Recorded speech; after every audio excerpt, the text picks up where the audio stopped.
Hello friends, പുതിയൊരു ക്ലാസ്സിലേക്ക് എല്ലാ കൂട്ടുകാർക്കും സ്വാഗതം. നമ്മളിന്ന് ഡിസ്കസ് ചെയ്യാൻ പോകുന്നത് പഠിക്കാൻ പോകുന്നതെന്ന് വെച്ച് കഴിഞ്ഞാൽ PSC ആവർത്തിക്കുന്ന 5 കറണ്ട് അഫെയർ ടോപ്പിക്സ് ആണ് നമ്മളിന്ന് പഠിക്കാൻ പോകുന്നത്. അതായത് നമ്മൾ വളരെ ഇമ്പോർട്ടൻ്റ് ആയിട്ടുള്ള 5 കറണ്ട് അഫെയർ ടോപ്പിക്സ് ആണ് ഇന്നത്തെ ക്ലാസ്സിലൂടെ നമ്മൾ പഠിക്കാൻ പോകുന്നത്. ഓൾറെഡി നമ്മൾ ക്ലാസ് ചെയ്തതാണ്. പിന്നെ എക്സാമിൻ്റെ റിവിഷൻ എന്ന രീതിയിൽ നിങ്ങൾക്ക് പെട്ടെന്ന് മനസ്സിലാകത്തക്ക രീതിയിൽ വളരെ എളുപ്പത്തിൽ നമുക്ക് ഒറ്റ ഒരു ക്ലാസ്സിലൂടെ തന്നെ ഇത് 5 ടോപ്പിക്ക് വളരെ എളുപ്പത്തിൽ തന്നെ പഠിച്ച് അടുത്ത ഘട്ടം നടക്കുന്ന എക്സാംസിനൊക്കെ സ്കോർ ചെയ്യാൻ വളരെയധികം എളുപ്പമാവുന്ന രീതിയിൽ തന്നെ നമ്മൾ ഇന്നത്തെ ക്ലാസ് നിങ്ങൾക്ക് മുമ്പിൽ അവതരിപ്പിക്കുന്നത്. വളരെ ഇമ്പോർട്ടൻ്റ് ആയിട്ട് പഠിക്കേണ്ട കാര്യങ്ങൾ മാത്രം. അപ്പം ചാനൽ ആദ്യമായിട്ട് കാണുന്ന കൂട്ടുകാരുണ്ടെങ്കിൽ മാക്സിമം ഒന്ന് സബ്സ്ക്രൈബ് ചെയ്ത് ബെല്ലൈക്കൺ അമർത്തിയിട്ട് തന്നെ കാണാൻ ശ്രമിക്കുക. ഫസ്റ്റ് നമ്മൾ പഠിക്കാൻ പോകുന്ന ഷുവർ ഷോർട്ട് ടോപ്പിക്സ് ആണ് നോബൽ പ്രൈസ് 2023. നിങ്ങൾക്കറിയാം നോബൽ പ്രൈസ് ചോദിക്കാതെ ഒരു PSC എക്സാമും മുമ്പോട്ട് പോകത്തില്ല. ഇനി വരുന്ന എല്ലാ എക്സാംസിനും ഈ 2023 നോബൽ പ്രൈസ് ഉറപ്പായിട്ടും ചോദിക്കാതെ നമുക്ക് വളരെ എളുപ്പത്തിൽ തന്നെ അങ്ങ് പഠിച്ചു പോകാം. ഫസ്റ്റ് തന്നെ വരുന്ന വൈദ്യശാസ്ത്രം, ബയോളജിയുമായിട്ട് ബന്ധപ്പെട്ട വൈദ്യശാസ്ത്രവുമായിട്ട് ബന്ധപ്പെട്ട നോബൽ പ്രൈസ് 2 പേർക്കാണ് ലഭിച്ചിരിക്കുന്നത്. ഡ്രൂ വൈസ്മാൻ, USA-കാരനായ ഡ്രൂ വൈസ്മാനും അതുപോലെ തന്നെ ഡോക്ടർ കാറ്റലിൻ കരീക്കോ, ഹംഗറിക്കാരിയായ ഡോക്ടർ കാറ്റലിൻ കരീക്കോ. അപ്പോൾ വൈദ്യശാസ്ത്രത്തിൽ ആർക്കൊക്കെയാണ് നോബൽ പ്രൈസ് കിട്ടിയിരിക്കുന്നത് 2023? ഡ്രൂ വൈസ്മാൻ അതുപോലെ തന്നെ ഡോക്ടർ കാറ്റലിൻ കരീക്കോ. അപ്പോൾ ഇവർക്ക് എന്തിനാണ് ലഭിച്ചത്? COVID-19-നെതിരെയുള്ള ഫലപ്രദമായ mRNA വാക്സിനുകൾ വികസിപ്പിക്കാൻ പ്രാപ്തമാക്കിയ ന്യൂക്ലിയോസൈഡ് ബേസ് പരിഷ്കാരങ്ങളെക്കുറിച്ചുള്ള കണ്ടുപിടുത്തത്തിനാണ് ഇവർക്ക് പുരസ്കാരം ലഭിച്ചത്. ഇത് നമുക്ക് വളരെ എളുപ്പത്തിൽ തന്നെ നമുക്ക് എക്സാം പോയിന്റ് ഓഫ് വ്യൂവിൽ പഠിച്ചു വെക്കാൻ സാധിക്കുന്നതാണ്. അതിന് നമ്മളൊരു കോഡുണ്ട്. കോഡ് അറിഞ്ഞു കഴിയുമ്പോൾ നിങ്ങൾക്ക് വളരെ എളുപ്പത്തിൽ തന്നെ ഇത് പഠിച്ചു തന്നെ വെക്കാം. ഒരിക്കലും മറക്കാത്തൊരു കോഡാണ്. അതായത് നമ്മൾ പേര് വെച്ച് നോക്കാം. ഡ്രൂ വൈസ്മാന് ഡോക്ടർ കാറ്റലിൻ കരീക്കോ ഇല്ലേ, ഈ ഡോക്ടർ കാറ്റലിൻ കരീക്കോയുടെ കരീക്കോ നമ്മളങ്ങ് എടുക്കുക. കരീക്കോ എടുത്തു, അതുപോലെ തന്നെ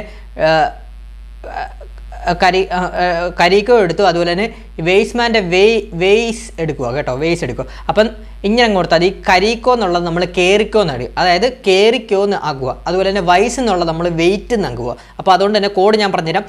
കേറിക്കോ വെയിറ്റ് നോക്കട്ടെ മിസ്റ്റർ, കേറിക്കോ വെയിറ്റ് നോക്കട്ടെ മിസ്റ്റർ MR അല്ലേ വരുന്നത്. അപ്പോൾ എന്താണ് MR? എന്താണ്? COVID-19-നെതിരെയുള്ള mRNA വാക്സിനുകൾ വികസിപ്പിക്കാൻ പ്രാപ്തമാക്കിയ ന്യൂക്ലിയോസൈഡ് ബേസ് പരിഷ്കാരങ്ങളെക്കുറിച്ചുള്ള കണ്ടുപിടുത്തത്തിനാണ് പുരസ്കാരം. ഈ കോഡ് ഓർത്തിരുന്നാൽ നിങ്ങൾക്ക് പരീക്ഷാ ഹാളിൽ നിന്ന് പെട്ടെന്ന് തന്നെ ആൻസറിലോട്ട് എത്താൻ സാധിക്കും. എന്താണ് വൈദ്യശാസ്ത്രം 2023 വൈദ്യശാസ്ത്രത്തിനുള്ള കോഡ് എന്താണ്? നോബൽ പ്രൈസിൻ്റെ കോഡ് എന്താണ്? കേറിക്കോ വെയിറ്റ് നോക്കട്ടെ മിസ്റ്റർ, കേറിക്കോ വെയിറ്റ് നോക്കട്ടെ മിസ്റ്റർ. കേറിക്കോ എന്താണ്? Doctor Katalin കരീക്കോ. അതുപോലെ വെയിറ്റ് നോക്കട്ടെ, വെയിറ്റ് എന്താണ്? ഡ്രൂ വെയ്സ്മാൻ, വെയ് കണ്ടോ, ഡ്രൂ വെയ്സ്മാൻ വെയിറ്റ്. പിന്നെ വെയിറ്റ് നോക്കട്ടെ മിസ്റ്റർ MR അല്ലേ. MR എന്താണ്? mRNA വാക്സിനുകൾ വികസിപ്പിക്കാനുള്ള പ്രാപ്തമാക്കിയ ന്യൂക്ലിയോസൈഡ് ബേസ് പരിഷ്കാരങ്ങളെക്കുറിച്ചുള്ള കണ്ടുപിടുത്തത്തിനാണ് പുരസ്കാരം. അപ്പോൾ മറക്കല്ലേ, വൈദ്യശാസ്ത്രം Drew Weissman USA, doctor Katalin Kariko Hungary. COVID-19-നെതിരെയുള്ള ഫലപ്രദമായുള്ള mRNA വാക്സിനുകൾ വികസിപ്പിക്കാൻ പ്രാപ്തമാക്കിയ ന്യൂക്ലിയോസൈഡ് ബേസ് പരിഷ്കാരങ്ങളെക്കുറിച്ചുള്ള കണ്ടുപിടുത്തത്തിനാണ് ഈ പുരസ്കാരം ഇവർക്ക് ലഭിച്ചത്. അപ്പോൾ ഒന്നുകൂടെ പറയാം. കോഡോടെ കേറിക്കോ വെയിറ്റ് നോക്കട്ടെ മിസ്റ്റർ, കേറിക്കോ വെയിറ്റ് നോക്കട്ടെ മിസ്റ്റർ. മറക്കല്ല്. ഇപ്പോഴേ ക്ലാസ് കേട്ടോണ്ടിരിക്കുന്ന കൂട്ടുകാർ എവിടെയെങ്കിലും എഴുതി കൂടെ ഇടുക കേട്ടോ. അടുത്ത ക്വസ്റ്റിലോട്ട് പോകാം. അടുത്ത ടോപ്പിക്ക് ഭൗതികശാസ്ത്രം, ഫിസിക്സുമായിട്ട് ബന്ധപ്പെട്ട 2023 നോബൽ പ്രൈസ് ലഭിച്ച ആർക്കൊക്കെയാണ്? 3 പേർക്ക് ലഭിച്ചു. അപ്പോൾ നമുക്ക് അടുത്ത എക്സാമിന് ഇങ്ങനെ ചോദിക്കാം, ഫിസിക്സുമായിട്ട് ബന്ധപ്പെട്ട നോബൽ പ്രൈസ് ലഭിക്കാത്ത ഇതിൽ പെടാത്തത് ആരാന്ന് ചോദിക്കാം. അപ്പോൾ 3 പേരുള്ളതുകൊണ്ട് 4 ഓപ്ഷനാണല്ലോ ഓൾറെഡി വരുന്നത്. അപ്പോൾ 3 പേരുള്ളതുകൊണ്ട് പെടാത്തത് ആരാന്ന് ചോദിക്കാൻ ചാൻസ് കൂടുതലാണ്. ഇതങ്ങ് പഠിച്ചു വെച്ചണം. ഫിസിക്സുമായിട്ട് ബന്ധപ്പെട്ടാണ് ഭൗതികശാസ്ത്രം. 3 പേർക്കാണ് ലഭിച്ചത്. പിയറി അഗോസ്റ്റിനി ടുണീഷ്യ, അതുപോലെ തന്നെ ഫെറൻസ് ക്രോസ്, പിന്നെ ആൻ ലൂലിയർ ഫ്രാൻസ് കേട്ടോ. അപ്പോൾ പിയറി അഗോസ്റ്റിനിക്കും അതുപോലെ തന്നെ ഫെറൻസ് ക്രോസിനും ആൻ ലൂലിയർക്കുമാണ് നമ്മുടെ നോബൽ പ്രൈസ് ഭൗതികശാസ്ത്രത്തിന് 2023 ലഭിച്ചത്. എന്താണ് ഇവരുടെ വിഷയം? പ്രകാശത്തിൻ്റെ സൂക്ഷ്മ സ്പന്ദനങ്ങൾ സൃഷ്ടിക്കാൻ സഹായിക്കുന്ന പരീക്ഷണങ്ങൾ രൂപപ്പെടുത്തിയതിനാണ് പുരസ്കാരം. അവർ രൂപപ്പെടുത്തിയ പരീക്ഷണങ്ങൾ വഴി ആറ്റോസെക്കൻഡ് തരത്തിലുള്ള പ്രകാശ സ്പന്ദനങ്ങൾ സൃഷ്ടിക്കാൻ കഴിഞ്ഞു. തരത്തിലുള്ള പ്രകാശ സ്പന്ദനങ്ങൾ സൃഷ്ടിക്കാൻ കഴിഞ്ഞു കേട്ടോ. അതാണ് വളരെ ഇമ്പോർട്ടൻറ്റ്. അപ്പോൾ ഇത് നമുക്ക് കോഡ് വെച്ച് തന്നെ പെട്ടെന്ന് തന്നെ ഓർത്തിരിക്കാം. അതായത് അഗോസ്റ്റിനി കണ്ടോ, അഗോസ്റ്റിനി. അപ്പം അഗോസ്റ്റിനി എന്നുള്ളത് നമ്മൾ 2ആയിട്ട് അങ്ങ് എടുക്കുക. ഗോസ്റ്റ് എന്നാക്കുക. ഞാൻ അഗോസ്റ്റിനിയുടെ അഗോസ്റ്റ് എടുക്കുക, അതുപോലെ തന്നെ ഫെറൻസ് ക്രോസിൻ്റെ ക്രോസ് എടുക്കുക, അതുപോലെ തന്നെ എന്താണ് ആൻ ഹ്യൂലിയറിൻ്റെ ലൂലിയറും എടുക്കുക കേട്ടോ. ആൻ ലൂലിയർ എന്നല്ല, ഹ്യൂലിയർ എന്നാണ്, ആണ് വരുന്നത്. ആൻ ഹ്യൂലിയർ എന്നാണ് വരുന്നത്. അപ്പോൾ അതിൻ്റെ ഹ്യൂലിയറൂടെ എടുക്കുക. അപ്പം നമുക്ക് എങ്ങനെ കിട്ടും? അഗസ്റ്റിനി എന്നുള്ളത് നമ്മൾ ഗോസ്റ്റ് എന്നാക്കും. അപ്പോൾ അങ്ങനെ പറയുമ്പോൾ ഗോസ്റ്റിനെ കാണുമ്പോൾ കുരിശ് കാണിച്ചിട്ട് ഹാലേലൂയ പറയുക. മനസ്സിലായല്ലോ?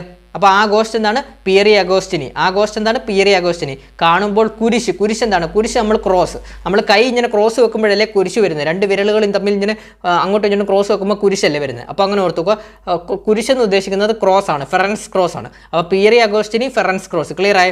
ഇനി കാണിച്ചിട്ട് ഹാലലൂയ പറയുക. ഹാലലൂയറിന് നമ്മൾ ഹ്യൂലിയറിനെ നമ്മൾ ഹാലലൂയർ ആയിട്ട് അങ്ങ് സങ്കല്പിക്കുക. ഹ്യൂലിയർ ഹാലലൂയ, HLല്ലേ തുടങ്ങുന്നത്, HI. അപ്പോൾ HUILLIER എന്നല്ലോ. ഹ്യൂലിയറിനെ നമ്മൾ ഹാലലൂയ എന്നാക്കുക കേട്ടോ. അപ്പോൾ നമുക്ക് പെട്ടെന്ന് കിട്ടും. എന്താണ്? ആ ഗോസ്റ്റിനെ കാണുമ്പോൾ കുരിശ് കാണിച്ചിട്ട് ഹാലലൂയ പറയുക, അല്ലെങ്കിൽ സെക്കൻഡുകൾ കൊണ്ട് അറ്റാക്ക് വരും. എന്താണ് വിഷയം? എന്താണ്? ആറ്റോ സെക്കൻഡ് തരത്തിലുള്ള പ്രകാശ സ്പന്ദനങ്ങൾ സൃഷ്ടിക്കാൻ സാധിച്ചു. വളരെ എളുപ്പത്തിൽ തന്നെ നമ്മൾ ഈ ഭൗതികശാസ്ത്രത്തിന് നോബൽ പ്രൈസ് പഠിച്ചേ. അപ്പോൾ ഒന്നുകൂടെ പറയാം. ആ ഗോസ്റ്റിനെ കാണുമ്പോൾ കുരിശ് കാണിച്ചിട്ട് ഹാലലൂയ പറയുക, അല്ലെങ്കിൽ സെക്കൻഡുകൾ കൊണ്ട് തന്നെ നിങ്ങളെ അറ്റാക്ക് ചെയ്യും. എന്താണ് അറ്റാക്ക് ചെയ്യുന്ന പറഞ്ഞാൽ? എന്താണ്? ആറ്റോ സെക്കൻഡ്സ് തരത്തിലുള്ള പ്രകാശ സ്പന്ദനങ്ങൾ സൃഷ്ടിക്കാൻ സാധിച്ചു. അപ്പം ആ ഗോസ്റ്റ് എന്താണ്? പിയറി അഗസ്റ്റിനി. കാണുമ്പോൾ കുരിശ് എന്താണ്? ഫെറൻസ് ക്രോസ്. അതുപോലെ കാണിച്ചിട്ട് ഹാലലൂയ പറയുക. ഹാലലൂയ എന്താണ്? ആൻ ഹൂലിയർ കേട്ടോ. ആൻ ഹൂലിയർ പറയുക. പറഞ്ഞില്ലെങ്കിൽ എന്താണ് പറ്റുന്നത്? സെക്കൻഡുകൾ കൊണ്ട് അറ്റാക്ക് വരും. അപ്പോൾ ആറ്റോ സെക്കൻഡ് തരത്തിലുള്ള പ്രകാശ സ്പന്ദനങ്ങൾ സൃഷ്ടിക്കാൻ സാധിച്ചു. ഭൗതികശാസ്ത്രം 2023 നോബൽ പ്രൈസ് ലഭിച്ചത് ആർക്കൊക്കെയാണ്? Pierre അഗസ്റ്റിനി, ഫെറൻസ് cross, an ഹൂലിയർ. വിഷയം എന്താണ്? ആറ്റോ സെക്കൻഡ് തലത്തിലുള്ള പ്രകാശ സ്പന്ദനങ്ങൾ സൃഷ്ടിക്കാൻ സാധിച്ചു. കോഡ് ഒന്നുകൂടെ പറയാം, ഒന്നുകൂടെ ഓർത്ത് വെച്ചോ. ആ ഗോസ്റ്റിനെ കാണുമ്പോൾ കുരിശ് കാണിച്ചിട്ട് ഹാലേലൂയ പറയുക, അല്ലെങ്കിൽ സെക്കൻഡുകൾ കൊണ്ട് അറ്റാക്ക് വരും. ക്ലിയർ ആയി? അടുത്തിലോട്ട് പോകാം. നമുക്ക് അടുത്ത രസതന്ത്രമാണ്. രസതന്ത്രം നമുക്ക് ഇതുപോലെ എളുപ്പത്തിൽ തന്നെ അങ്ങ് പഠിച്ചു പോകാം. രസതന്ത്രത്തിന് നോബൽ സമ്മാനം കിട്ടിയത് 3 പേർക്കാണ്. നമുക്കറിയാം, മൗഗി ബാവണ്ടി ഫ്രാൻസ്, അതുപോലെ തന്നെ ലൂയി ബ്രസ് USA, അതുപോലെ തന്നെ അലക്സി എക്കിമോവ് റഷ്യ. ഇത് നമുക്ക് എന്തിനാണ്? അവരുടെ വിഷയം എന്താണ്? ക്വാണ്ടം ഡോട്ടുകൾ കണ്ടെത്തി വികസിപ്പിച്ചതിനാണ് പുരസ്കാരം. അപ്പോൾ ക്വാണ്ടം ഡോട്ടുകൾ കണ്ടെത്തി വികസിപ്പിച്ചതിനാണ് ഇവർക്ക് 3 പേർക്ക് പുരസ്കാരം ലഭിച്ചത്. ഇത് നമുക്ക് വളരെ എളുപ്പത്തിൽ തന്നെ നമുക്കൊരു കോഡ് വെച്ച് തന്നെ പെട്ടെന്ന് ഓർക്കത്തക്ക രീതിയിൽ വെച്ച് തന്നെ നമുക്ക് പഠിച്ചു വെക്കാം. അതിനകത്ത് ആദ്യം വേണ്ടത് ഈ ലൂയി ബ്രസിൻ്റെ ഇതില്ലേ, ഇവരുടെ ബ്രസ്, അതുപോലെ തന്നെ അലക്സി എക്കിമോവിൻ്റെ എക്കിമോവ്, അതുപോലെ തന്നെ ബാവണ്ടി ഇവിടെ വേണം. അപ്പോൾ ഇത് നമുക്ക് ഒന്ന് കണക്ട് ചെയ്ത് നോക്കാം. ഈ ലൂയി ബ്രസിനെ നമ്മൾ ബ്രോ എന്നങ്ങാക്കുക. ബ്രോ അറിയത്തില്ല, നമ്മൾ ബ്രദർ എന്നൊക്കെ വിളിക്കത്തില്ല, ബ്രോ. അപ്പം ബ്രോയെ, ബാവണ്ടിയെ നമ്മൾ വണ്ടി ആക്കുക. വണ്ടി കേട്ടോ, വണ്ടി. അപ്പോൾ വണ്ടി. പിന്നെ അലക്സി എക്കിമോവിനെ നമ്മൾ എക്കിമോവ് എന്ന് പറയുമ്പോൾ എന്താണ്? മൂവി ആക്കുക. മൂവി കേട്ടോ, മൂവി.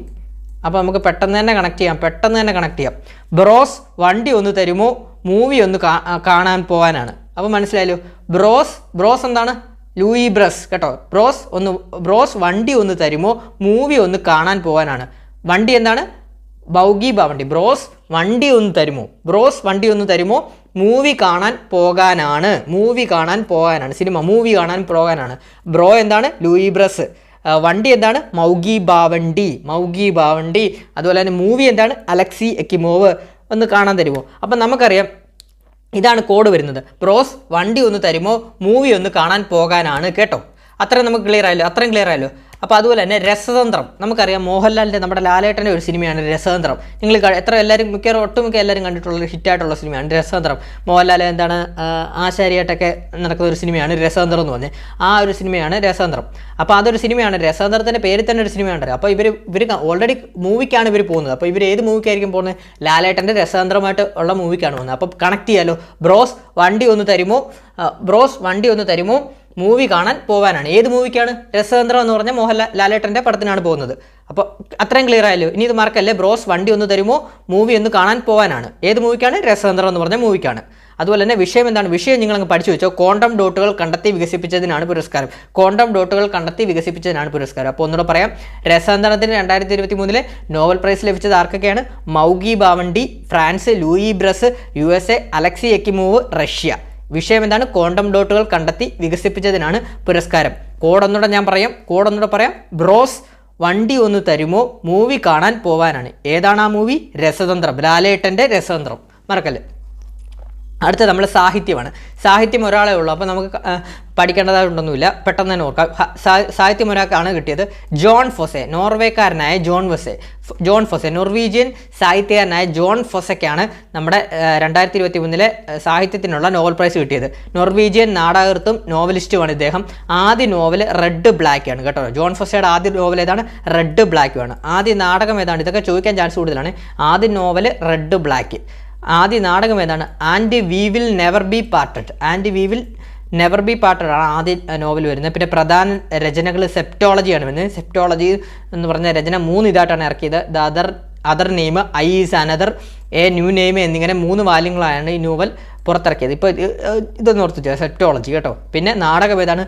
പ്രധാനപ്പെട്ട നാടകങ്ങൾ പറയുമ്പോൾ അലീസ് അറ്റ് ദ ഫയർ, അതുപോലെ തന്നെ summon is going to come.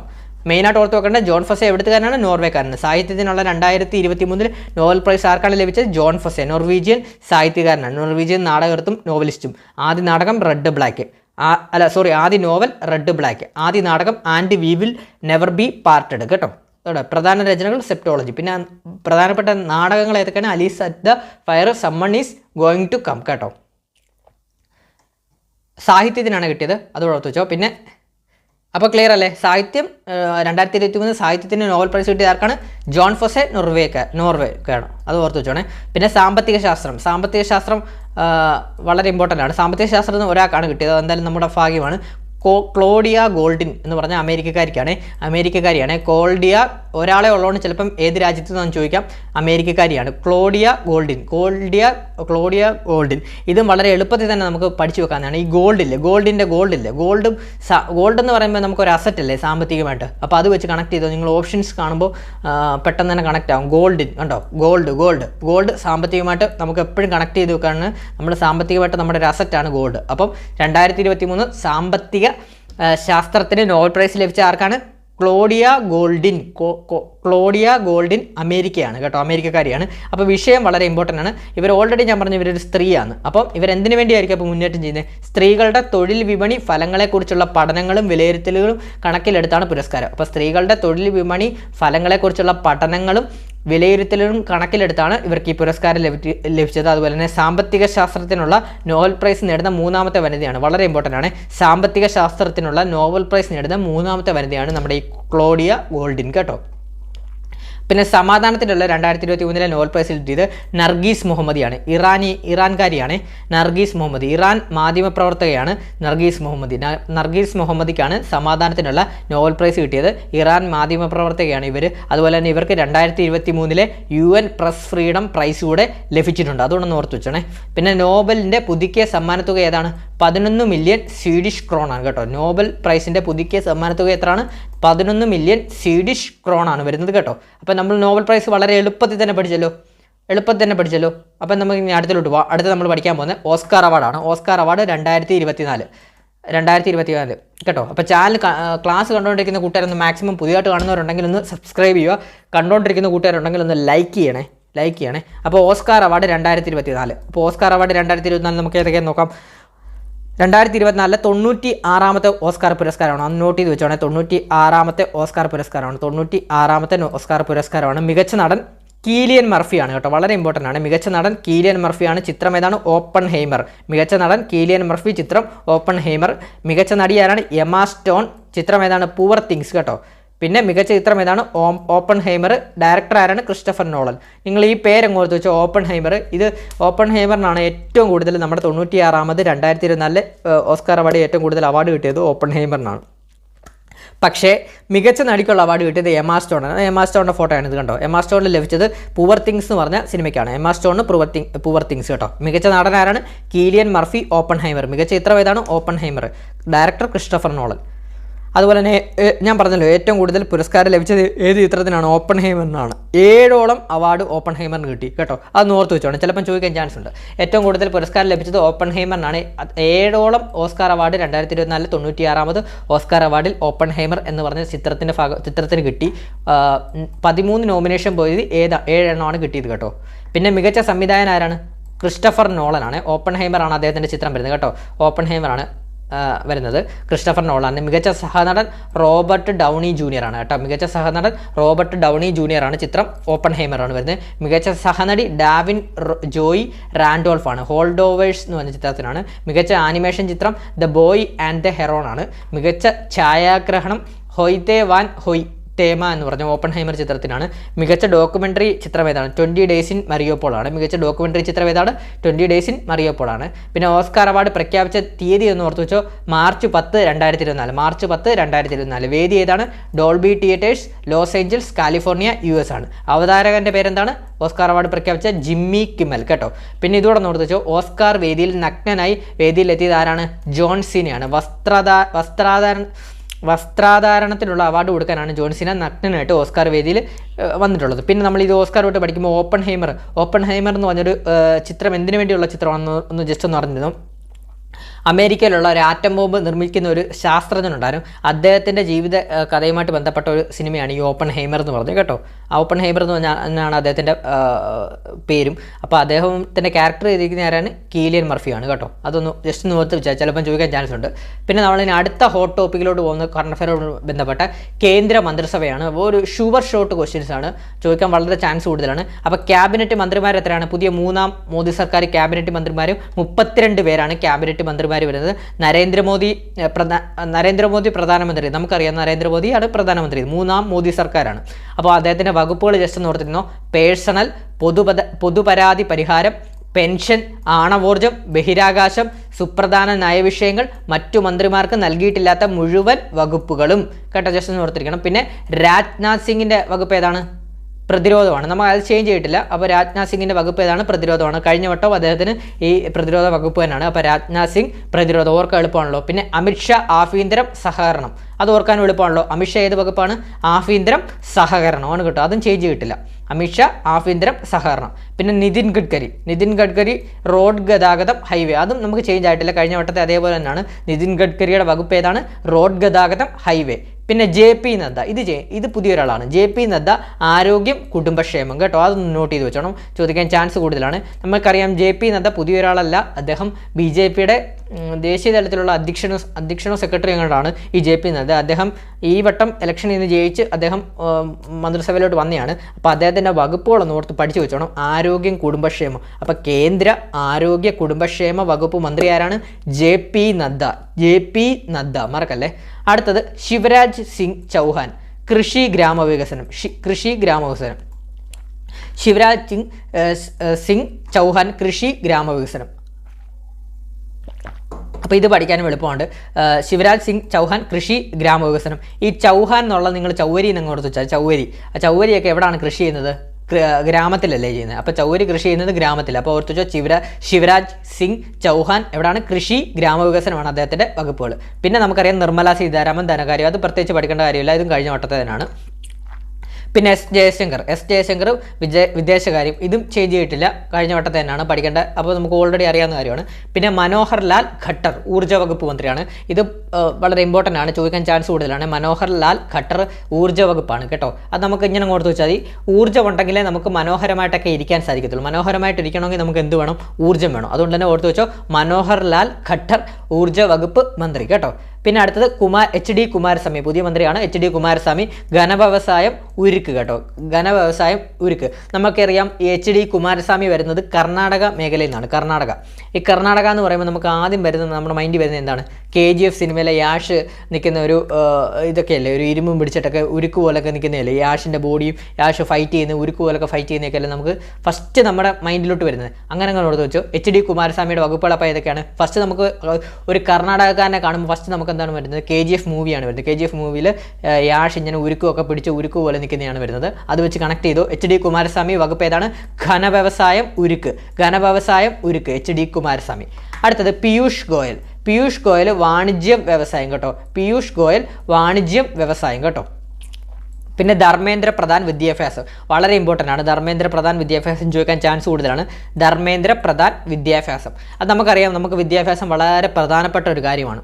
നമുക്കറിയാം നമ്മുടെ രാജ്യത്ത് വിദ്യാഭ്യാസം കൊച്ചുകുട്ടികൾക്കായാലും ഒക്കെ വളരെ പ്രധാനപ്പെട്ട ഒരു കാര്യമാണ്. അതുകൊണ്ട് തന്നെ വിദ്യാഭ്യാസം പ്രധാനപ്പെട്ട ഒരു കാര്യമാണെന്ന് വെച്ച് കണക്ട് ചെയ്തു. ധർമ്മേന്ദ്ര പ്രധാൻ വിദ്യാഭ്യാസ വകുപ്പ് മന്ത്രി. കേന്ദ്ര വിദ്യാഭ്യാസ വകുപ്പ് മന്ത്രി ആരാണ്? ധർമ്മേന്ദ്ര പ്രധാൻ കേട്ടോ. ക്ലിയർ ആണ്. അടുത്തത് ജിതൻ റാം മാഞ്ചി, ചോദിക്കാൻ ചാൻസ് കൂടുതലാണ്. ജിതൻ റാം മാഞ്ചി ചെറുകിട ഇടത്തര സംരംഭം. ചെറുകിട ഇടത്തര സംരംഭം ആരാണ്? ജിതൻ റാം മാഞ്ചി കേട്ടോ. ഇതും പഠിക്കാൻ നമുക്ക് വളരെ എളുപ്പത്തിൽ വെച്ചൊരു കണക്ട് ചെയ്തങ്ങ് പഠിച്ചോ. ജിതൻ റാം മാഞ്ചി, ഈ മാഞ്ചി എന്നുള്ളത് നമ്മൾ ഇഞ്ചി എന്നങ്ങ് ആക്കുമോ, മാഞ്ചി എന്നുള്ളതിനെ നമ്മൾ ഇഞ്ചി ആക്കുക. ഇഞ്ചി നമ്മൾ ഇപ്പം നമ്മുടെ വീട്ടിൽ നമ്മളൊരു ഇഞ്ചി കൃഷി ചെയ്ത് കഴിഞ്ഞാൽ അത് എന്ത് തരം കൃഷിയായിരിക്കും? ഒരു ചെറുകിട ഇടത്തര സംരംഭമായിരിക്കും, ചെറുകിട കൃഷിയായിരിക്കും. അതുപോലെ തന്നെ നമ്മുടെ ഒരു ചെറിയൊരു ഇടത്തര സംരംഭമോടെ അല്ലേ വരുന്നത്. അപ്പോൾ അത് വെച്ച് കണക്ട് ചെയ്തോ. ഇഞ്ചി കൃഷി ചെയ്യുന്നത് ചെറുകിട ഇടത്തര സംരംഭമാണെന്ന് കൊടുത്തു വെച്ചോ. ജിതൻ റാം മാഞ്ചി, മാഞ്ചി ഇഞ്ചി ആക്കുക കേട്ടോ. ജിതൻ റാം മാഞ്ചി ചെറുകിട ഇടത്തര സംരംഭ വകുപ്പ് മന്ത്രിയാണ് കേട്ടോ, മറക്കല്ലേ. അടുത്തത് രാജീവ്, അടുത്ത ചോദിക്കാൻ ചാൻസ് കൂടുതലാണ്. രാജീവ് രഞ്ജൻ സിംഗ് അഥവാ ലല്ലൻ സിംഗ് എന്നും അദ്ദേഹത്തെ അറിയപ്പെടുന്നു. രാജീവ് രഞ്ജൻ സിംഗ് അഥവാ ലല്ലൻ സിംഗ് എന്നും അറിയപ്പെടുന്ന ഇദ്ദേഹത്തിൻ്റെ വകുപ്പുകൾ പഞ്ചായത്ത് രാജ്, ഫിഷറീസ്, മൃഗപരിപാലനം, ക്ഷീരോത്പാദനം കേട്ടോ, ക്ഷീരോത്പാദനം. അപ്പോൾ നമ്മൾ ഇത് കണക്ട് ചെയ്യണമെങ്കിൽ ഉള്ളത് രാജീവ് രഞ്ജൻ സിംഗ്. ഇത് 3-4 വകുപ്പുകളെ കണക്ട് ചെയ്യുന്ന ഒരു ഇതുണ്ട്. അതായത് നമുക്കൊരു പഞ്ചായത്തിൽ ഒരു പഞ്ചായത്തിന് നമുക്ക് മീനെ വളർത്താൻ കൊടുക്കുന്നുണ്ട്. അതുപോലെ തന്നെ നമ്മൾ മൃഗപരിപാലനം, ആടിനെയൊക്കെ കൊടുക്കുന്നുണ്ട്. പിന്നെ ഏതാണ് പശു ക്ഷീരോത്പാദനം, പാലും ഒക്കെ കൊടുക്കുന്നുണ്ട്. അപ്പോൾ പഞ്ചായത്ത് രാജ്, ഫിഷറീസ്, മൃഗപരിപാലനം, ക്ഷീരോത്പാദനം, ഇത് 4 കണക്ട് ചെയ്ത് നിങ്ങൾ പഠിച്ചു വെച്ചോ. പഞ്ചായത്തിൽ നമ്മൾ മീനെ വളർത്താൻ കൊടുക്കുന്നുണ്ട്, മൃഗപരിപാലനത്തിന് കൊടുക്കുന്നുണ്ട്, അതുപോലെ തന്നെ ക്ഷീരോത്പാദനത്തിന് കൊടുക്കുന്നുണ്ട്. പഞ്ചായത്ത് രാജ്, ഫിഷറീസ്, മൃഗപരിപാലനം, ക്ഷീരോത്പാദനം, ഈ 4 വകുപ്പുകൾ കണക്ട് ചെയ്ത് വെച്ചേക്കണം, മറക്കല്ലേ. അതൊരു സിംഗിൻ്റെ കീഴിലാണ് നടക്കുന്നത് നിങ്ങൾ ഓർത്ത് വെച്ചോ. രാജീവ് രഞ്ജൻ സിംഗ്. അപ്പം പഠിച്ചു വെച്ചപ്പോഴേ രാജീവ് രഞ്ജൻ സിംഗ് അഥവാ ലല്ലൻ സിംഗിൻ്റെ വകുപ്പുകളാണ് പഞ്ചായത്ത് രാജ്, ഫിഷറീസ്, മൃഗപരിപാലനം, ക്ഷീരോത്പാദനം, മറക്കല്ലേ. അടുത്തതും വളരെ ചാൻസ് കൂടുതലാണ് ചോദിക്കാൻ. അടുത്ത പരീക്ഷയ്ക്ക് 31 നടക്കുന്ന പരീക്ഷയ്ക്കൊക്കെ ചോദിക്കാൻ ചാൻസ് വളരെ കൂടുതലാണ്. സർബാനന്ദ സോനോവാൾ അദ്ദേഹത്തിൻ്റെ വകുപ്പ് ഏതാണ്? തുറമുഖം, ഷിപ്പിംഗ്, ജലഗതാഗതം. അപ്പോൾ തുറമുഖം, ഷിപ്പിംഗ്, ജലഗതാഗതം. തുറമുഖം കിട്ടുമ്പോൾ തന്നെ നിങ്ങൾക്ക് അതിൽ കൂടെ കണക്ട് ചെയ്യാമല്ലോ, ഷിപ്പിംഗ്, ജലഗതാഗതം. അപ്പം സർബാനന്ദ സോനോവാളുമായിട്ട് നമ്മൾ ഒരുപാട് വട്ടം പഠിച്ചിട്ടുള്ളതാണ്. അതായത് നമ്മുടെ വിഴിഞ്ഞം പദ്ധതിയൊക്കെ ബന്ധപ്പെട്ട ഒക്കെ പഠിച്ചതാണ് സർബാനന്ദ സോനോവാളിനെ പറ്റിയൊക്കെ. അപ്പോൾ സർബാനന്ദ സോനോവാൾ കേന്ദ്ര തുറമുഖ, ഷിപ്പിംഗ്, ജലഗതാഗത വകുപ്പ് മന്ത്രിയാണ് സർബാനന്ദ സോനോവാൾ. അടുത്തത് ഡോക്ടർ വീരേന്ദ്രകുമാർ, സാമൂഹ്യനീതി കേട്ടോ. ഡോക്ടർ വീരേന്ദ്രകുമാർ, സാമൂഹ്യനീതി കേട്ടോ. പിന്നെ നമുക്ക് വരുന്നത് റാം മോഹൻ നായിഡു, വ്യോമയാനം കേട്ടോ, വളരെ ഇമ്പോർട്ടൻ്റ് ആണ്, ചോദിക്കാൻ ചാൻസ് കൂടുതലാണ്. കേന്ദ്ര വ്യോമയാന വകുപ്പ് മന്ത്രി ആരാണ്? റാം മോഹൻ നായിഡു കേട്ടോ. റാം മോഹൻ നായിഡു, വ്യോമയാനം കേട്ടോ. റാം മോഹൻ നായിഡു, വ്യോമയാന വകുപ്പ് മന്ത്രി. അടുത്തത് പ്രഹ്ലാദ് ജോഷി. അപ്പം പ്രഹ്ലാദ് ജോഷിയുടെ വകുപ്പുകൾ ഏതൊക്കെയാണ്? ഭക്ഷ്യം, ഉപഭോക്തൃകാര്യം, പൊതുവിതരണം, പുനഃസൃഷ്ടിക്കാവുന്ന ഊർജ്ജം. അതായത് ഈ വകുപ്പുകൾ തമ്മിലൊരു കണക്ഷൻ വരുന്നില്ലേ? ഭക്ഷ്യവകുപ്പ് എന്തുമായിട്ട് കണക്ട് ചെയ്തു? ഉപഭോക്തൃകാര്യമായിട്ടല്ലേ കണക്ട് ചെയ്ത്? അത് പൊതുവിതരണമായിട്ട് കണക്ട് ചെയ്യും, പിന്നെ പുനഃസൃഷ്ടിക്കാവുന്ന ഊർജ്ജവുമായിട്ടും കണക്ട് ചെയ്യും. അപ്പോൾ പ്രഹ്ലാദ് ജോഷി കേന്ദ്ര ഭക്ഷ്യവകുപ്പ്, ഉപഭോക്തൃകാര്യം, പൊതുവിതരണ, പുനഃസൃഷ്ടിക്കാവുന്ന ഊർജ്ജത്തിൻ്റെ വകുപ്പ് മന്ത്രിയാണ് പ്രഹ്ലാദ് ജോഷി കേട്ടോ. പിന്നെ അടുത്തത് ജൂവൽ ഒരാം, ചോദിക്കാൻ ചാൻസ് കൂടുതലാണ്. പട്ടികവർഗ വകുപ്പ് മന്ത്രിയാണ് ജൂവൽ ഒരാം. നമുക്കറിയാം ഈ പട്ടികവർഗ വകുപ്പ് മന്ത്രിയാണ്. നമുക്കറിയാം ഈ എന്താണ് വടക്ക് കിഴക്കൻ സംസ്ഥാനങ്ങളിലൊക്കെ പട്ടികവർഗക്കാരും കാര്യങ്ങളൊക്കെ ഒരുപാട് കൂടുതൽ. അപ്പോൾ അവരുടെയൊക്കെ ഒരു ഇതിൽ അവരുടെയൊക്കെ ഒരു പട്ടികവർഗ ആൾക്കാരെന്ന് പറയുമ്പോൾ ആദിവാസികൾ അങ്ങനെയുള്ളൂ. അപ്പോൾ അവരുടെയൊക്കെ ഒരു പേര് വരുന്നത് ഒരാം, ഇരാം എന്നൊക്കെ അല്ലേ വരുന്നത്. അപ്പോൾ അങ്ങനെ കൊടുത്തു വെച്ചോ. ജൂവൽ ഒരാം കേന്ദ്ര പട്ടികവർഗ വകുപ്പ് മന്ത്രിയാണ് ജൂവൽ ഒരാം കേട്ടോ. ക്ലിയർ ആയ. അടുത്തത് ഗിരിരാജ് സിംഗ്, ടെക്സ്റ്റൈൽസ് വകുപ്പ് മന്ത്രിയാണ്. കേന്ദ്ര ടെക്സ്റ്റൈൽസ് വകുപ്പ് മന്ത്രിയാണ്, ചോദിക്കാൻ ചാൻസ് കൂടുതലാണ്. നോട്ട് ചെയ്തോ. ഗിരിരാജ് സിംഗ് ടെക്സ്റ്റൈൽസ് വകുപ്പ് മന്ത്രിയാണ്. അപ്പം ഗിരിരാജ് എന്ന് കേൾക്കുമ്പോൾ നമുക്ക് എന്താണ് പെട്ടെന്ന് ഓർമ്മ വരുന്നത്? നമ്മൾ മലയാളികൾക്ക് നമുക്ക് ഗിരിരാജൻ കോഴിയാണ് ഓർമ്മ വരുന്നത്. നമ്മൾ സിനിമയിലെ ഒരു ക്യാരക്ടറൊക്കെ ഉള്ളൂ, ഗിരിരാജൻ കോഴി. ഗിരിരാജൻ കോഴി നീയാണോ എന്നൊക്കെയല്ലേ ചോദിക്കുന്നത്. അപ്പം ഗിരിരാജൻ കോഴി. അപ്പോൾ ഈ ഗിരിരാജൻ കോഴിമാർ എന്താണ് ചെയ്യുന്നത്? അവർ ഓരോ ദിവസവും അവരുടെ ഡ്രസ്സ് അപ്ഡേറ്റ് ചെയ്തിട്ട് നമ്മുടെ എവിടെയാണ് ബസ് സ്റ്റാൻഡിലായിക്കോട്ടെ, കോളേജിലായിക്കോട്ടെ, അവർ അങ്ങനെ പോയി വായി നോക്കിക്കത്തില്ലേ. അപ്പം അവരെന്താണ് ഗിരിരാജൻ കോഴിമാരപ്പം എപ്പോഴും പോകുന്ന സ്ഥലം എന്തിനാണ്? ആൾക്കാരെ ആകർഷിക്കാൻ വേണ്ടി എപ്പോഴും ഡ്രസ്സ് മാറ്റിക്കൊണ്ടിരിക്കത്തില്ല. അതിനുവേണ്ടി അവർ ടെക്സ്റ്റൈൽസിൽ പോകും. അങ്ങനെ കൊടുത്ത് കണക്ട് ചെയ്ത് പഠിച്ചു വെച്ചോ. നമ്മൾ എങ്ങനെയായാലും നമുക്ക് ഈ ഒരു കോഡൊക്കെ വെച്ച് അങ്ങ് പഠിച്ചു വെച്ചോ, നമുക്ക് മറക്കല്ലേ എക്സാം ഹോളിൽ ഇരിക്കുമ്പോൾ. ഗിരിരാജ് സിംഗ് ഏതാണ്? കേന്ദ്ര ടെക്സ്റ്റൈൽസ് വകുപ്പ് മന്ത്രി ആരാണ്? ഗിരിരാജ് സിംഗ്. ഗിരിരാജൻ കോഴിമാർ ടെക്സ്റ്റൈൽസിൽ എപ്പോഴും പോകാറുണ്ട്. അങ്ങനെ കൊടുത്ത് വെച്ച് പഠിച്ചു വെച്ചു. അടുത്തത് അശ്വിനി വൈഷ്ണവ് ഏതൊക്കെ വകുപ്പുകളാണ്? റെയിൽവേ, വാർത്താവിതരണം, ഇലക്ട്രോണിക്സ്, IT വകുപ്പ് കേട്ടോ. അശ്വിനി വൈഷ്ണവ് റെയിൽവേ, വാർത്താവിതരണം, ഇലക്ട്രോണിക്സ്, IT വകുപ്പ് മന്ത്രിയാണ് അശ്വിനി വൈഷ്ണവ് വരുന്നത്. പിന്നെ ജ്യോതിരാദിത്യ ജ്യോതിരാദിത്യ സിന്ധ്യ വരുന്നത് കമ്മ്യൂണിക്കേഷൻ വടക്ക് കിഴക്കൻ മേഖലാ വികസനം കേട്ടോ. ജ്യോതിരാദിത്യ സിന്ധ്യയാണ് കമ്മ്യൂണിക്കേഷൻ വകുപ്പ് മന്ത്രിയും അതുപോലെ തന്നെ വടക്ക് കിഴക്കൻ മേഖലാ വികസനം കേട്ടോ. ഈ ജ്യോതിരാദിത്യ സിന്ധ്യ ആസാംകാരനങ്ങാണ്ടാണ്. അപ്പോൾ അതുകൊണ്ട് ആസാം സംതിങ് അവിടെയാണ് വടക്ക് കിഴക്കൻ. അപ്പോൾ അതുകൊണ്ട് തന്നെ അദ്ദേഹത്തിന് വടക്ക് കിഴക്കൻ മേഖലാ വികസനം കൂടെ കൊടുത്തിട്ടുണ്ട് കേട്ടോ. പിന്നെ അടുത്തത് വളരെ ഇമ്പോർട്ടൻ്റ് ആണ്, ചോദിക്കാൻ വളരെ ചാൻസ് കൂടുതലാണ്. നിങ്ങൾ സ്റ്റാർ ഇട്ട് വെച്ചോ. ഭൂപേന്ദ്ര യാദവിൻ്റെ വകുപ്പുകൾ ഏതൊക്കെയാണ്? പരിസ്ഥിതി, വനം, കാലാവസ്ഥാ വ്യതിയാനം. ഇത് പഠിക്കാൻ വളരെ എളുപ്പമാണ്. ഭൂപേന്ദ്ര യാദവ്. എന്ന് പറഞ്ഞാൽ എന്താണ്? ഭൂമി എന്നല്ല ഉദ്ദേശിക്കുന്നത്, ഭൂ. അതുകൊണ്ട് തന്നെ ഭൂമി വരുന്ന എല്ലാവിടെ പരിസ്ഥിതിയും വനവും കാലാവസ്ഥാ വ്യതിയാനവും. അപ്പോൾ വളരെ എളുപ്പമല്ലേ പഠിക്കാൻ. കേന്ദ്ര പരിസ്ഥിതി, വനം, കാലാവസ്ഥാ വ്യതിയാന വകുപ്പ് മന്ത്രി ആരാണ്? ഭൂപേന്ദ്ര യാദവ്. വളരെ എളുപ്പമാണ്, ഭൂപേന്ദ്ര യാദവ്. അടുത്തത് ഗജേന്ദ്ര സിംഗ് ഷെഖാവത്ത്. ചോദിക്കാൻ ചാൻസ് കൂടുതലാണ്. ഗജേന്ദ്ര സിംഗ് ഷെഖാവത്ത് ഏതൊക്കെ വകുപ്പാണ്?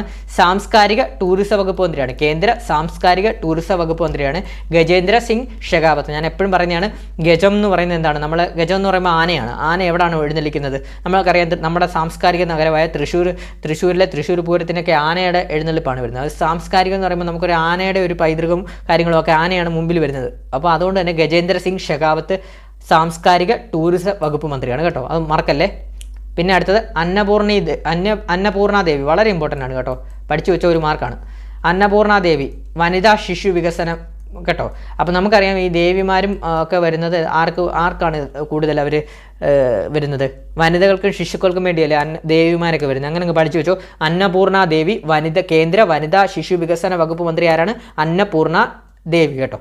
പിന്നെ അടുത്തത് കിരൺ റിജിജു കേട്ടോ. കിരൺ റിജിജു ഇതും നോട്ട് ചെയ്ത് വെച്ചോ, എൻ്റെ പേര് കൂടാണ്, അപ്പോൾ നിങ്ങൾക്ക് പഠിക്കാൻ എളുപ്പമാണ്. കിരൺ റിജിജു പാർലമെൻ്ററി കാര്യം ന്യൂനപക്ഷം കേട്ടോ. കേന്ദ്ര പാർലമെൻ്ററി കാര്യം ന്യൂനപക്ഷ വകുപ്പ് മന്ത്രി ആരാണ്?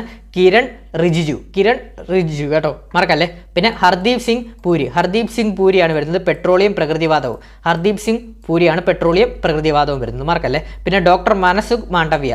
നമുക്കറിയാം ഇത് ഓൾറെഡി പരീക്ഷയ്ക്ക് ചോദിച്ചതാണ്, ട്രിവാൻഡ്രം ഏരിയയിൽ ചോദിച്ചതാണ്, ജില്ലയിൽ ചോദിച്ചതാണ്. ഡോക്ടർ മനസുഖ് മാണ്ഡവ്യ തൊഴിൽ യുവജനകാര്യം കായിക വകുപ്പ് മന്ത്രി. അത് പഠിക്കാൻ എളുപ്പമാണല്ലോ. മനസുഖ് മാണ്ഡവ്യ. നമുക്കറിയാം നമ്മൾ യുവജനങ്ങളാണ്, നമുക്ക് തൊഴിൽ കിട്ടിയാലേ മനസമാധാനം മനസ്സുഖം ഉണ്ടാകത്തുള്ളൂ. അപ്പോൾ തൊഴിൽ കിട്ടുന്ന ആർക്കാണ്?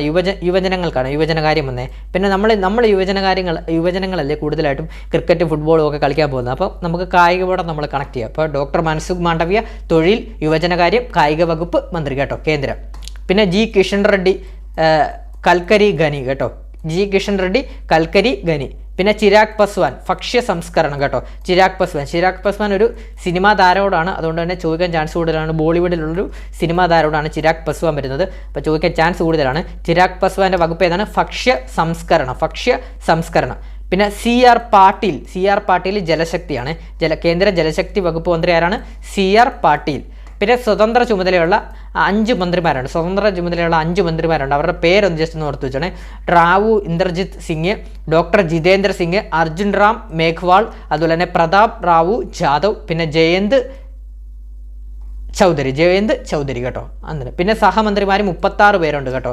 36 പേരുണ്ട്. അതിൽ മെയിനായിട്ട് നമ്മുടെ കേരളത്തിൽ നിന്ന് വരുന്നവരെന്ന് ഓർത്ത് വെച്ചോ. സുരേഷ് ഗോപിയുടെ വകുപ്പുകൾ ഏതൊക്കെയാണ്? നമുക്കറിയാം സുരേഷ് ഗോപി തൃശ്ശൂരിൽ നിന്ന് ജയിച്ച നമ്മുടെ മന്ത്രിയാണ്. കേന്ദ്ര സഹമന്ത്രിയായിട്ട് അദ്ദേഹം പോയി. അദ്ദേഹത്തിൻ്റെ വകുപ്പുകൾ വളരെ ഇമ്പോർട്ടൻ്റ് ആണ്. പെട്രോളിയം ടൂറിസം കേട്ടോ. അപ്പോൾ നമ്മുടെ കേന്ദ്ര സഹമന്ത്രിയായ സുരേഷ് ഗോപിയുടെ വകുപ്പുകൾ ഏതൊക്കെയാണ്? പെട്രോളിയം, പ്രകൃതിവാതകം, ടൂറിസം. അതുപോലെ തന്നെ 2 പേരുണ്ട്. ഒരാൾ സുരേഷ് ഗോപി, അടുത്ത ആളാരാണ്? ജോർജ് കുര്യൻ്റെ വകുപ്പ് ഏതാണ്? ന്യൂനപക്ഷം, ഫിഷറീസ്, മൃഗപരിപാലനം, ക്ഷീരോത്പാദനം കേട്ടോ. കണക്ട് ചെയ്തോ. ജോർജ് കുര്യൻ ഒരു ന്യൂനപക്ഷക്കാരനല്ലേ, അതുകൊണ്ട് തന്നെ കണക്ട് ചെയ്തോ. ന്യൂനപക്ഷം, ഫിഷറീസ്, മൃഗപരിപാലനം, ക്ഷീരോത്പാദനം കേട്ടോ. അപ്പോൾ ഇത്രയുമാണ് നമ്മുടെ കേന്ദ്ര മന്ത്രിസഭ വരുന്നത്. നിങ്ങൾ നോട്ട് ചെയ്തിട്ട് പോകണം. നമുക്ക് അടുത്ത ഹോട്ട് ടോപ്പിക്കിലോട്ട് പോകാം. അടുത്തത് നമ്മൾ വനിതാ സംവരണ നിയമമാണ്. ചോദിക്കാൻ ചാൻസ് വളരെ കൂടുതലാണ് വനിതാ സംവരണ നിയമം. ഓൾറെഡി നമ്മൾ ഒരുപാട് പരീക്ഷയ്ക്ക് ചോദിച്ചിട്ടുള്ളതാണ് വനിതാ സംവരണ നിയമം. അപ്പോൾ വനിതാ സംവരണ നിയമം എന്ന് പറയുമ്പോൾ 106ാമത് ഭരണഘടനാ ഭേദഗതി നിയമമാണ് 2023. നമുക്കറിയാം 106ാമത് ഭരണഘടനാ ഭേദഗതി നിയമം 2023 വനിതാ സംവരണ നിയമം. നിയമം നിലവിൽ വന്നത് എന്നാണ്? സെപ്റ്റംബർ 28, 2023. ഒപ്പുവെച്ചത് ആരാണ്? ദ്രൗപദി മുർമു. നമ്മുടെ ഇന്ത്യൻ രാഷ്ട്രപതിയായ ദ്രൗപദി മുർമുവാണ് വനിതാ സംവരണ ബില്ലിൽ ഒപ്പുവെച്ചത്. അപ്പോൾ എന്താണ് വനിതാ സംവരണ നിയമം എന്ന് പറയുമ്പോൾ? ലോകസഭയിലും എല്ലാ സംസ്ഥാന നിയമസഭകളിലും ദേശീയ തലസ്ഥാനമായ ഡൽഹിയിലും മൊത്തം സീറ്റുകളുടെ 33% 1/3 15 വർഷത്തേക്ക് സ്ത്രീകൾക്കായി സംവരണം ചെയ്യാൻ ഈ നിയമം വ്യവസ്ഥ ചെയ്യുന്നു കേട്ടോ. പിന്നെ അടുത്തത് അപ്പോൾ ഇത് 128ാമത് ഭേദഗതി ബിൽ 2023 ഇത് വരുന്നത്. ആ ബില്ലിന് മറ്റൊരു പേരോടാണ് നാരി ശക്തി വന്ദൻ അധിനിയം. ലോകസഭയിൽ ബില്ല് അവതരിപ്പിച്ച ആരാണ്? കേന്ദ്ര നിയമനീതി മന്ത്രിയായ അർജുൻ റാം മേഘ്വാൾ ആണ് കേട്ടോ. 2023 അവതരിപ്പിച്ച ദിവസം എന്നാണ് സെപ്റ്റംബർ 19, 2023. പാസ്സായെന്നാണ് സെപ്റ്റംബർ 20, 2023. 454 പേര് വോട്ട് ചെയ്തു, 2 പേര് എതിർത്ത് വോട്ട് ചെയ്തു. വോട്ടിങ്ങിൽ നിന്ന് ആരും വിട്ടു നിന്നില്ല, അതുകൂടെ നോട്ട് ചെയ്തോണേ. പിന്നെ രാജ്യസഭയിൽ നമ്മുടെ വനിതാ സംവരണ ബില്ല് പാസ്സായത് തൊട്ടടുത്ത ദിവസം തന്നെയാണ്. 19-ന് ലോകസഭയിൽ അവതരിപ്പിച്ചു, സെപ്റ്റംബർ 20-ന് ലോകസഭ പാസ്സാക്കി. 454 പേര് വോട്ട് ചെയ്തു, 2 പേര് എതിർത്ത് വോട്ട് ചെയ്തു. അതുപോലെ തന്നെ അവതരിപ്പിച്ച ആരാണ്? കേന്ദ്ര നിയമമന്ത്രി ആയിരുന്ന അർജുൻ റാം മേഘ്വാളാണ്. രാജ്യസഭയിലോട്ട് പോകുമ്പോൾ സെപ്റ്റംബർ 21, തൊട്ടടുത്ത ദിവസം സെപ്റ്റംബർ 21, 2023 രാജ്യസഭയിൽ പോയി. രാജ്യസഭയിൽ 214 പേര് വോട്ട് ചെയ്തു. ഐക്യകണ്ഠേന രാജ്യസഭയിൽ വനിതാ സംവരണ ബില്ല് പാസ്സാക്കി. ബില്ല് അംഗീകരിച്ചതെന്നാണ് സെപ്റ്റംബർ 28, 2023. അതായത് ദ്രൗപദി മുർമു, നമ്മുടെ ഇന്ത്യൻ പ്രസിഡന്റായ ദ്രൗപദി മുർമു ഒപ്പുവെച്ചത് സെപ്റ്റംബർ 28, 2023 ബില്ല് അംഗീകരിച്ചു. കാലാവധി എന്നാണ്? നിയമം പ്രാബല്യത്തിൽ വന്ന് 15 വർഷത്തേക്ക്. അതുകൂടെ നോട്ട് നോക്കണം. വനിതാ സംവരണ ബില്ലിന്റെ കാലാവധി എന്ന് പറയുന്നത് നിയമം പ്രാബല്യത്തിൽ വന്ന് 15 വർഷത്തേക്കാണ് കേട്ടോ. പിന്നെ പുതിയ പാർലമെന്റ് മന്ദിരത്തിൽ അവതരിപ്പിക്കുന്ന ആദ്യ ബില്ലാണ് കേട്ടോ. പുതിയ പാർലമെന്റ് മന്ദിരത്തിൽ അവതരിപ്പിക്കുന്ന ആദ്യ ബില്ലാണ് നമ്മുടെ വനിതാ സംവരണ ബില്ല് എന്ന് പറയുന്നത്. പിന്നെ നാരി ശക്തി വന്ദൻ അധിനിയം എന്നാണ് വനിതാ സംവരണ ബില്ലിന്റെ പേര്. വനിതാ സംവരണം 2024 ഉണ്ടാവില്ല. സെൻസസ് മണ്ഡല പുനർനിർണയ നടപടികൾ പൂർത്തിയായാലേ നിയമം നടപ്പിലാകൂ. അതുപോലെ തന്നെ സംവരണം 15 വർഷത്തേക്ക് തുടരുമെന്നും സ്ത്രീകൾക്ക് സംവരണം ചെയ്ത സീറ്റുകളിൽ SC ST വിഭാഗങ്ങൾക്ക് കോട്ട ഉണ്ടായിരിക്കുമെന്നും ബില്ലിൽ നിർദ്ദേശിച്ചിട്ടുണ്ട്. ഡീലിമിറ്റേഷന് ശേഷം സംവരണം പ്രാബല്യത്തിൽ വരും. നിലവിൽ ലോകസഭയിൽ 543-ൽ 82 വനിതകളാണുള്ളത്. 2023 കണക്കാണേ. ഭേദഗതി വന്നു കഴിഞ്ഞാൽ 543-ൽ 181 സീറ്റുകളും ആയിരിക്കും. അപ്പോൾ ഇതൊരു നല്ലൊരു ക്വസ്റ്റ്യനാണ്, ചോദിക്കാൻ ചാൻസ് കൂടുതലാണ്. അപ്പോൾ നമ്മുടെ ഈ വനിതാ സംവരണ ബില്ല് നിലവിൽ വന്നു കഴിഞ്ഞാൽ ലോകസഭയിൽ എത്ര വനിതകൾ വരുമെന്നൊക്കെ ചോദിക്കാൻ ചാൻസ് കൂടുതലാണ്. 543 സീറ്റിൽ 181 സീറ്റും വനിതകൾക്കായിരിക്കും, അതായത് 33%, 1/3. പിന്നെ രാജ്യസഭയിലും സംസ്ഥാന ലെജിസ്ലേറ്റീവ് കൗൺസിലുകളിലും വനിതാ സംവരണം ഉണ്ടായിരിക്കില്ല കേട്ടോ. രാജ്യസഭയിലും ഇല്ല, സംസ്ഥാന അതുപോലെ തന്നെ ലെജിസ്ലേറ്റീവ് കൗൺസിലുകളിലും വനിതാ സംവരണം ഉണ്ടാവില്ല. പിന്നെ അനുച്ഛേദങ്ങളുടെ ഭേദഗതി ഉൾപ്പെടുത്തലുകൾ. അപ്പോൾ 106-ാം ഭരണഘടന ഭേദഗതിയുമായി ബന്ധപ്പെട്ട് ചുവടെ നൽകിയിരിക്കുന്ന മാറ്റങ്ങളാണ് ഭരണഘടനയിൽ വന്നിട്ടുള്ളത്. ഏതൊക്കെയാണ്? അനുച്ഛേദം 239A ഭേദഗതി ചെയ്തു. അതുപോലെ തന്നെ അനുച്ഛേദം 330A, അതുപോലെ തന്നെ 332A, 334A ഭേദഗതി ചെയ്തിട്ടുണ്ട് കേട്ടോ. അങ്ങനെയാണ് വരുന്നത്. അപ്പോൾ ജസ്റ്റ് ഒന്ന് ചേർന്ന് നോക്കി വെക്കുക. അടുത്ത് നമുക്ക് ഹോട്ട് ടോപ്പിക്കിലോട്ട് പോകാം. അടുത്ത് നമ്മൾ ISROയുമായി ബന്ധപ്പെട്ട ആദിത്യ L1 ആണ്. ആദിത്യ L1 ഏതാണ്? ഇന്ത്യയുടെ ആദ്യ സൗരദൗത്യമാണ് ആദിത്യ L1 വരുന്നത്. ചിലവ് എത്രയാണ്? ചിലവ് വളരെ ഇമ്പോർട്ടൻ്റ് ആണ്. 400 കോടിയാണ് ആദിത്യ L1ൻ്റെ ചിലവായിട്ട് വരുന്നത്. വിക്ഷേപിച്ചത് എന്നാണ്? 2023 സെപ്റ്റംബർ 2-നാണ് ആദിത്യ L1 വിക്ഷേപിച്ചത്. വളരെ ഇമ്പോർട്ടൻ്റ് ആണ്, പഠിച്ചു വെച്ചോണേ.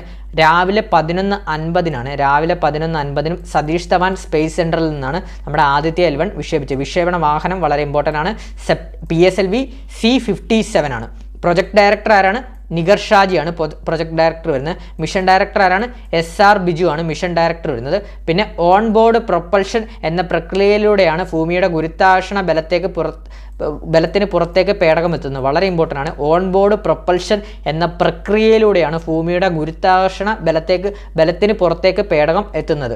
അതുപോലെ തന്നെ ഭൂമിയിൽ നിന്ന് 15 ലക്ഷം കിലോമീറ്റർ അകലെയുള്ള ഭൗമ ലഗ്രാഞ്ചിയൻ പോയിന്റ് L1-ന് ചുറ്റുമുള്ള ഒരു ഹാലജൻ ഭ്രമണപഥത്തിൽ പേടകത്തെ എത്തിക്കുക എന്നതാണ് ലക്ഷ്യം കേട്ടോ. ലക്ഷ്യസ്ഥാനത്ത് എത്തിയത് 2024 ജനുവരി 6-നാണ് കേട്ടോ. വളരെ ഇമ്പോർട്ടൻ്റ് ആണ്. അപ്പോൾ ആദിത്യ L1 ലക്ഷ്യസ്ഥാനത്ത് എത്തിയത് എന്നാണ്? 2024 ജനുവരി 6-നാണ്. കാലാവധി എന്നാണ്? നമ്മുടെ ആദിത്യ L1ൻ്റെ കാലാവധി എത്ര ദിവസമാണ്? 5 വർഷം 2 മാസമാണ് ആദിത്യ L1ൻ്റെ കാലാവധി വരുന്നത്. പിന്നെ 7 പെലോഡുകളുണ്ട്. ജസ്റ്റ് നോക്കിക്കോ. 7 പെലോഡുകളിൽ first payload visible emission line coronagraph VELC. അതെന്താണ്? സൂര്യൻ്റെ ബാഹ്യവലയമായ കൊറോണയെ കുറിച്ച് പഠിക്കുന്നു. പിന്നെ solar ultraviolet imaging telescope suite എന്ന് പറഞ്ഞ പെലോഡ്. അത് സൂര്യൻ്റെ ചിത്രങ്ങൾ എടുക്കുക, സൗരവികിരണ വ്യതിയാനങ്ങൾ അളക്കുക എന്നിവയാണ് പ്രധാന ലക്ഷ്യം. പിന്നെ അടുത്ത payload Aditya solar wind particle experiment അസ്പെക്ട്സും അതുപോലെ തന്നെ plasma analyser package for Aditya. എന്താണ് പാപ്പ എന്ന് പറയുന്നത്? സൗരവാതകങ്ങളെക്കുറിച്ച് പഠിക്കുന്നു കേട്ടോ. പിന്നെ അടുത്ത payload solar low energy X-ray spectrometer SOLEXS, പിന്നെ high energy L1 orbiting X-ray spectrometer സൂര്യൻ്റെ എക്സ്റേ കിരണങ്ങളെക്കുറിച്ച് പഠിക്കുന്നു. പിന്നെ മാഗ്നോമീറ്റർ എന്താണ്? സൂര്യൻ്റെ കാന്തിക വലയത്തെക്കുറിച്ച് പഠിക്കുന്നതാണ് മാഗ്നോമീറ്റർ വരുന്നത്. പിന്നെ അടുത്ത് നമ്മുടെ ചന്ദ്രയാൻ 3 ആണ് വരുന്നത്. ചന്ദ്രയാൻ 3 എന്താണ്? ഇന്ത്യയുടെ 3ാമത്തെ ചാന്ദ്ര പരിവേഷണ ദൗത്യമാണ് ചന്ദ്രയാൻ 3. ചാന്ദ്ര പരിവേഷണ ദൗത്യം നടത്തുന്ന 4ാമത്തെ രാജ്യമാണ് നമ്മുടെ ഇന്ത്യ. വിക്ഷേപിച്ചതെന്നാണ് 2023 ജൂലൈ 14 വിക്ഷേപിച്ചത്. വിക്ഷേപണ സ്ഥലം സതീഷ് ധവാൻ സ്പേസ് സെൻറ്റർ, ശ്രീഹരിക്കോട്ട. വിക്ഷേപണ വാഹനം വളരെ ഇമ്പോർട്ടൻ്റ് ആണ്, LV-M3M4 കേട്ടോ. LV-M3M4 വിക്ഷേപണ വാഹനം. Project director P Veeramuthuvel. Mission director ആരാണ്? മോഹനകുമാർ. അതുപോലെ തന്നെ ചന്ദ്രയാൻ 3 ചന്ദ്രൻ്റെ ദക്ഷിണ ധ്രുവത്തിൽ വിജയകരമായി സോഫ്റ്റ് ലാൻഡിംഗ് നടത്തിയെന്നാണ് 2023 ഓഗസ്റ്റ് 23. അതുകൊണ്ട് തന്നെ ചന്ദ്രയാൻ 3 ചന്ദ്രൻ്റെ ഭ്രമണപഥത്തിൽ എത്തിയത് 2023 ഓഗസ്റ്റ് 5 വളരെ ഇമ്പോർട്ടൻ്റ് ആണ്. ചന്ദ്രയാൻ 3 ചന്ദ്രൻ്റെ ദക്ഷിണ ധ്രുവത്തിൽ വിജയകരമായ സോഫ്റ്റ് ലാൻഡിംഗ് നടത്തിയെന്നാണ് 2023 ഓഗസ്റ്റ് 23. ചന്ദ്രയാൻ 3 ചന്ദ്രൻ്റെ ഭ്രമണപഥത്തിൽ എത്തിയത് 2023 ഓഗസ്റ്റ് 5 ചന്ദ്രയാൻ 3 വിക്രം ലാൻഡർ ഇറങ്ങിയ സ്ഥലത്തിൻ്റെ പേരെന്താണ്? ശിവശക്തി പോയിൻ്റാണ് കേട്ടോ. ശിവശക്തി പോയിൻ്റാണ്. പിന്നെ ചന്ദ്രയാൻ 3യുടെ ദൗത്യത്തിൻ്റെ ലക്ഷ്യങ്ങൾ എന്തൊക്കെയാണ്? ചാന്ദ്രോപരിതലത്തിൽ സുരക്ഷിതമായി പേടകം ലാൻഡ് ചെയ്യിപ്പിക്കുക, സോഫ്റ്റ് ലാൻഡിങ് വരുന്നുണ്ട്. പിന്നെ അടുത്ത ഏതാണ്? ചാന്ദ്രോപരിതലത്തിലൂടെ റോവർ ഉപയോഗിച്ചുള്ള പരീക്ഷണം. ചാന്ദ്രോപരിതലത്തിൽ ശാസ്ത്രീയ പരീക്ഷണങ്ങൾ നടത്തുക. ചന്ദ്രനിലെ താപനില വ്യതിയാനങ്ങളെക്കുറിച്ച് പഠിക്കുന്ന പെലോഡാണ് ചാസ്റ്റേട്ട്. ചന്ദ്ര സർഫസ് തെർമോഫിസിക്കൽ എക്സ്പെരിമെൻറ്റ് കേട്ടോ. പിന്നെ ചന്ദ്രൻ്റെ ഉപരിതലത്തിൽ നിന്ന് താഴേക്ക് പോകുന്നതോറും താപനില കുറയുന്നു. പിന്നെ ദേശീയ ബഹിരാകാശ ദിനം എന്നാണ്? ഓഗസ്റ്റ് 23. പിന്നെ അടുത്തത് എക്സ്പോസാറ്റ് ആണ്. എക്സ്പോസാറ്റ് എന്താണ്? എക്സ്റേ പോളാരിമീറ്റർ സാറ്റലൈറ്റ് ആണ് എക്സ്പോസാറ്റ്. എന്തിനാണ്? തമോഗർത്തങ്ങളെക്കുറിച്ച് പഠിക്കുക എന്നതാണ് എക്സ്പോസാറ്റിൻ്റെ ലക്ഷ്യം. തമോഗർത്തങ്ങളെക്കുറിച്ച് പഠിക്കാൻ ഉപഗ്രഹം അയക്കുന്ന 2ാമത്തെ രാജ്യമാണ് ഇന്ത്യ. ആദ്യത്തെ രാജ്യം USA ആണ്, അമേരിക്കയാണ് വരുന്നത്. വിക്ഷേപിച്ചത് 2024 ജനുവരി 1 വിക്ഷേപിച്ചത്. വിക്ഷേപണ വാഹനം PSLV C-58 ആണ്. PSLV C-58 ആണ് വിക്ഷേപണ വാഹനം വരുന്നത്. PSLVയുടെ 60ാമത്തെ ദൗത്യമാണ് എക്സ്പോസാറ്റ് വരുന്നത്. ഈ മിഷനൊപ്പം തന്നെ പൂജപ്പുര LBS വനിതാ എഞ്ചിനീയറിംഗ് കോളേജിലെ വിദ്യാർത്ഥിനികൾ നിർമ്മിച്ച VSAT വിക്ഷേപിച്ചു. അതുപോലെ തന്നെ VSATൻ്റെ ലക്ഷ്യം എന്താണ്? കേരളത്തിലെ കാലാവസ്ഥാ വ്യതിയാനത്തിൽ അൾട്രാവയലറ്റ് വികിരണങ്ങളുടെ സ്വാധീനം മനസ്സിലാക്കുക എന്നാണ് അതിൻ്റെ ലക്ഷ്യമായിട്ട് വരുന്നത്. അപ്പോൾ ഇത്രയുമാണ് നമ്മുടെ ഒരു 5 ഹോട്ട് ടോപ്പിക്സ് ആണ്. അതായത് പരീക്ഷയ്ക്ക് ഉറപ്പായിട്ടും മാർക്ക് ചോദിക്കാൻ സാധ്യതയുള്ള കറണ്ട് അഫെയറിൻ്റെ 5 ഹോട്ട് ടോപ്പിക്സ് ആണ് നമ്മളിന്ന് പഠിച്ചത്. വളരെ ഉപകാരപ്രദമായിട്ടുള്ള ക്ലാസ്സാണ് നിങ്ങൾക്ക് വേണ്ടി ഇന്ന് നമ്മൾ തയ്യാറാക്കിയിട്ടുള്ളത്. അപ്പോൾ മാക്സിമം നിങ്ങൾ പുതിയതായിട്ട് കാണുന്ന കൂട്ടുകാരുണ്ടെങ്കിൽ മാക്സിമം ഒന്ന് സബ്സ്ക്രൈബ് ചെയ്ത് ബെല്ലൈക്കൺ അമർത്തിയിട്ട് തന്നെ ക്ലാസ് കാണാൻ ശ്രമിക്കുക. അതുപോലെ തന്നെ ഇതിനു മുമ്പേ നമ്മൾ എല്ലാ ടോപ്പിക്കും നമ്മൾ കറണ്ട് അഫെയർ ചെയ്തിട്ടുണ്ട്. ഇതിപ്പോൾ നമ്മൾ റിവിഷൻ എന്ന രീതിയിൽ പെട്ടെന്ന് നിങ്ങൾക്കൊന്ന് കാണത്തക്ക വിധത്തിലാണ് നമ്മൾ ഇങ്ങനൊരു ക്ലാസ് ചെയ്തത്. അതുപോലെ തന്നെ നമ്മൾ sure short questions revision class എല്ലാം ചെയ്തിട്ടുണ്ട്. മാക്സിമം ഒന്ന് കാണാൻ ശ്രമിക്കുക. അടുത്ത ഘട്ടം എഴുതുന്നവർക്ക് വേണ്ടിയുള്ള ഷുവർ ഷോർട്ട് ക്വസ്റ്റ്യൻസുമായിട്ട് അടുത്ത ഒരു ക്ലാസ്സിൽ നമ്മൾ വരുന്നതാണ്. അപ്പം ചാനൽ ആദ്യമായിട്ട് കാണുന്നവർ സബ്സ്ക്രൈബ് ചെയ്യുക. അതുപോലെ തന്നെ വീഡിയോ ഇഷ്ടപ്പെട്ടാൽ ലൈക്ക് ചെയ്യുക, അഭിപ്രായങ്ങൾ കമൻറ്റ് ചെയ്യുക, ടെലഗ്രാം ചാനലിലൂടെ ഒന്ന് ജോയിൻ ചെയ്യാൻ ശ്രമിക്കുക. Thank you all.